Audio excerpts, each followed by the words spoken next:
CNBC आवाज प्रस्तुत करता है crypto corner powered by coin DCX। स्वागत है आपका। हमारे साथ अब कॉइन DCX के फाउंडिंग पार्टनर मृदुल गुप्ता जुड़ रहे हैं। मृदुल नमस्कार, बहुत शुक्रिया साथ जुड़ने के लिए। और एक सवाल जो हम लगातार अपने सोशल मीडिया प्लेटफॉर्म्स पे आता हुआ देखते हैं वो ये है कि crypto as a segment risk on asset है या रिस्क ऑफ एसेट क्लास है? क्या ये सेफ हेवन है या फिर ये इक्विटीज की तरह काम करता है? क्या रिस्पॉन्स देना चाहेंगे उन्हें? मैं दर्शकों को ये बताना चाहूँगा कि क्रिप्टो इक्विटीज और ग्लोबल रिस्क ऑफ सेंटिमेंट दोनों की तरह काम करता है। जो प्राइस मूवमेंट में सडन डिप और सडन इंक्रीज होता है वो पूरा इक्विटीज की तरह चलता है। जैसे अभी आपने देखा होगा बिटकॉइन $100,000 के नीचे आया था कुछ सेकंड्स के लिए, अभी प्राइस वापस ऊपर पहुंच गया है।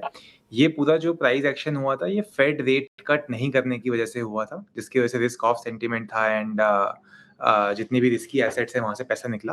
बट अगर आप लॉन्ग टर्म पोटेंशियल देखेंगे बिटकॉइन का और जिस तरह से इंस्टीट्यूशनल डिमांड क्रिप्टो की तरफ बढ़ रही है, सारे बैंक्स और सारी ग्लोबल कंपनीज क्रिप्टो में पैसा डाल रहे हैं, तो लॉन्ग टर्म के हिसाब से वो रिस्क ऑफ सेंटिमेंट फॉलो करता है, बट शॉर्ट टर्म के हिसाब से वो रिस्क ऑन सेंटिमेंट फॉलो करता है।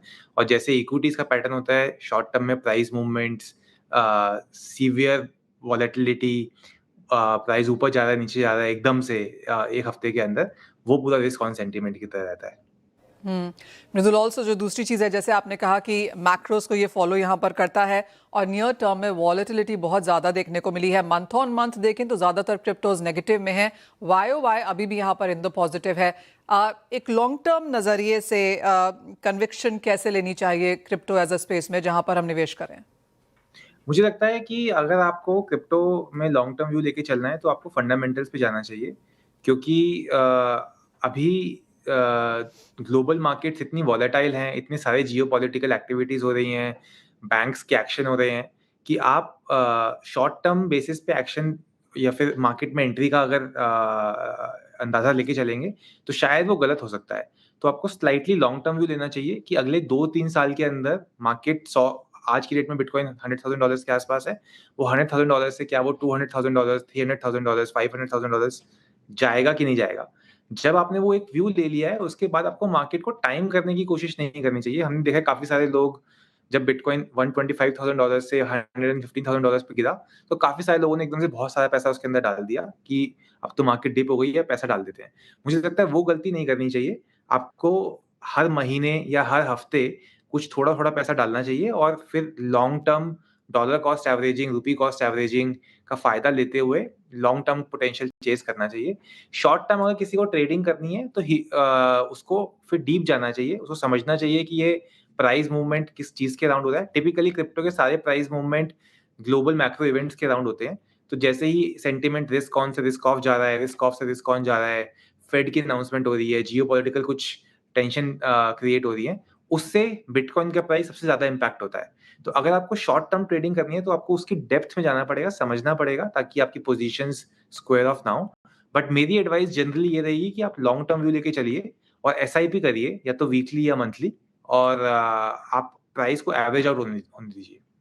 मृदुल, अगर हम 2025 एज अ साल देखें तो यहाँ पर इंस्टीट्यूशनल अडॉप्शन, RWA, टोकनाइजेशन, ये कुछ वर्ड्स थे जो लगातार यहाँ पर बज़ करते रहे। अब काफ़ी सारी चीज़ें विद इन क्रिप्टो ऑल्सो भी एक फैड की तरह आती हैं और जाती हैं, लेकिन ये जो कॉन्सेप्ट्स हैं आप कहेंगे सिर्फ ग्रो होंगे आगे जाकर और यहाँ पर एक ज़्यादा निवेश या ज़्यादा ध्यान देना चाहिए?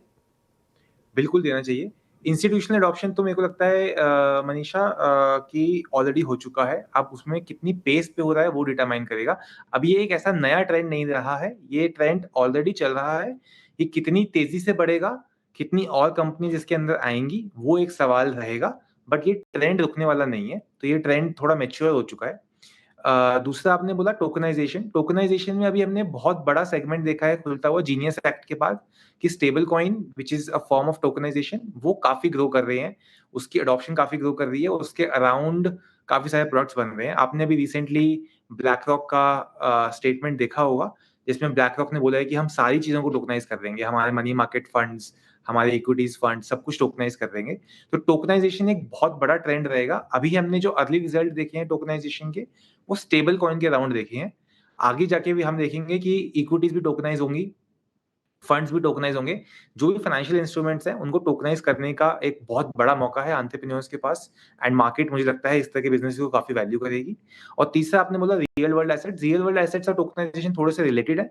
जब आप रियल वर्ल्ड एसेट्स को सही ट्रस्ट एनवायरनमेंट में ऑन चेन डाल देते हो तो टोकनाइज हो जाता है। तो टोकनाइजेशन ट्रेंड जैसे जैसे बढ़ रहा है वैसे वैसे वो रियल वर्ल्ड एसेट्स को भी टोकनाइज करेगा। शायद पहले कुछ सालों में आपको ज्यादा बढ़त फाइनेंशियल प्रोडक्ट्स पे देखने को मिलेगी टोकनाइजेशन में, but real world asset is also a trend which will follow after the tokenization starts becoming popular. तो मुझे लगता है अलग-अलग जोन में है सारे, इंस्टीट्यूशनल अडॉप्शन हो चुका है, इसमें बस इसकी पेस पे सवाल है कितनी पेस पे बढ़ेगा। टोकनाइजेशन हमने स्टेबल कॉइन की तरह देखा है और बाकी एसेट क्लासेस में हम देख रहे हैं टोकनाइजेशन होता हुआ, और रियल वर्ल्ड एसेट इसके बाद मुझे लगता है फॉलो करेगा। मृदुल, इंडिया पर्सपेक्टिव से किस तरह से आप मार्केट से अब यहाँ पर बढ़ता हुआ देखेंगे, अगर एक लॉन्ग टर्म नजरिया दे सकें? और जो दूसरी चीज़ है जो हमने यहाँ पर आते हुए देखी है वो ये कि लोग अब यहाँ पर मीम कॉइन से हटकर वैल्यू केसेस की तरफ यहाँ पर जाते हुए नजर आए हैं। एक और चीज़ ये भी है कि हम देखते हैं बिटकॉइन हार्विंग वाले साल के बाद यहाँ पर वॉल्टिलिटी ज़्यादा बढ़ जाती है, शायद मुनाफा वसूली भी आती है। तो ओवरऑल सिनेरियो अब आगे जाकर 2026 में कैसा रहेगा, एंड इंडिया स्पेसिफिक क्या देखते हैं आप? सो मनीषा, आज की डेट में जो बिटकॉइन का प्राइस है वो ग्लोबली डिटरमाइन होता है और सारी क्रिप्टो एसेट्स का प्राइस ग्लोबल मार्केट में डिटरमाइन होता है। इंडिया मार्केट थोड़ा सा प्राइस में फॉलो करती है ग्लोबल प्राइसेस को, तो इसलिए इंडिया मार्केट में क्या हो रहा है उससे प्राइस इतना ज्यादा इम्पैक्ट नहीं होता। इसीलिए जो भी इन्वेस्टर्स इस मार्केट में आना चाहते हैं उनके लिए एक सुनहरा मौका है कि आप ग्लोबल इन्वेस्टमेंट एसेट क्लास में पैसे डाल रहे हो इंडिया से बैठ के, एंड आप 100 रुपए से अपनी इन्वेस्टमेंट शुरू कर सकते हो। जहां पर हमने देखा है कि काफी सारे इन्फ्लुएंसर्स, काफी सारे ऑनलाइन पोर्टल्स उनको गलत एडवाइस की तरफ ले जाते हैं, मीम कॉइन की तरफ ले जाते हैं। मुझे लगता है वो लोगों को सीखना चाहिए कि मीम कॉइन पे ट्रेडिंग ना करके जो बड़े टोकन्स हैं, बिटकॉइन, इथेरियम, सोलाना, इन पे से अपनी ट्रेडिंग शुरू करी जाए, क्योंकि इनके अंदर एक इनहेरेंट वैल्यू है, इनका price over a longer term बढ़ता ही बढ़ता है। तो थोड़ा सा लॉन्ग टर्म व्यू लेके, थोड़ा सा रिस्क फर्स्ट व्यू लेके बड़े टोकन्स के ऊपर प्राइस और इन्वेस्टमेंट शुरू करी जाए, उससे सीखा जाए।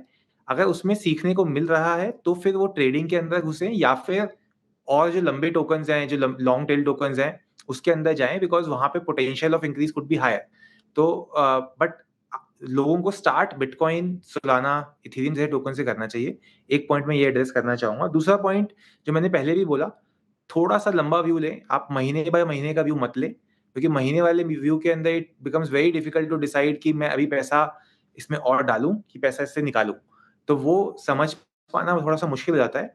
हमारा एक प्रोडक्ट है SIP, उस पर जितने भी लोगों ने SIP में पैसा लगाया हुआ है वो कंसिस्टेंटली प्रॉफिटेबल चल रहे हैं, राइट। तो अगर आप SIP में पैसा डालेंगे, किसी भी प्लेटफॉर्म के ऊपर SIP में पैसा लगाएंगे, आप भी डिसिप्लिन रहेंगे और मार्केट भी उस डिसिप्लिन को अवॉर्ड करेगी, आपको रिटर्न्स देगी। ओह वेल, एब्सोल्युटली, एकदम सही कहा आपने कि ग्लोबल इन्वेस्टमेंट एसेट क्लास है ये, और SIP के तरीके से यहाँ पर जब भी निवेश किया गया है हमने ऑलवेज देखा है कि यहाँ पर पैसा बनता हुआ नजर आया है। मृदुल, एज ऑलवेज बहुत शुक्रिया हमारे साथ आज यहाँ पर साथ में जुड़ने के लिए और दर्शकों के समक्ष वो सारे बहुत इंपॉर्टेंट पॉइंट्स भी रखने के लिए। वेल, इसी के साथ फिलहाल इस कार्यक्रम में इतना ही समय है, मुझे दीजिए इजाजत, लेकिन आप बने रहिए CNBC आवाज पर। CNBC आवाज प्रस्तुत करता है क्रिप्टो कोना, पावर्ड बाय CoinDCX।